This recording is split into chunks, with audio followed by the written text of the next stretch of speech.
Yan guys, may nag-comment sa atin, hindi daw niya mapablink yung orasan at paano daw to baguhin.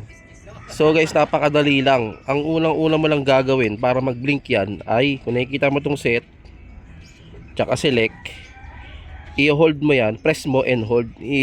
Gagawin mo syempre, i-press mo siya and hold mo lang mga, kumbaga i-hold mo siya hanggang mag-blink yung orasan. So ngayon, ayan, i-press na natin. Press yan, then hold.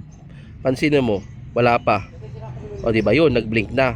Ngayon, pag nag-blink na siya, kung gusto mong baguhin yung orasan, press mo lang tong set. Yan.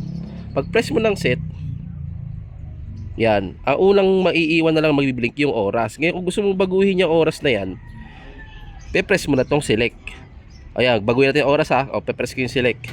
Yan, nagdagan na, di ba? 3. Ayan, 4. Nagdagan na, di ba? Naging 4 na.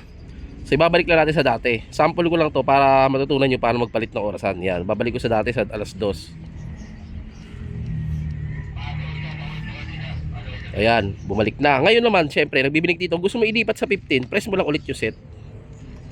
Yan. Tapos kung gusto mo siyang baguhin, ganun lang din ulit. Press mo lang din siya yung select para mag-add yan. Diba? O ngayon, exit na tayo.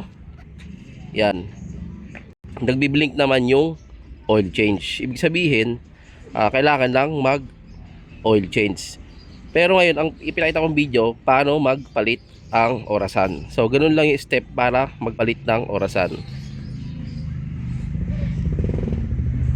Yan, exit na tayo. Tapos patay natin yung makina. Yan, ganun lang kadali.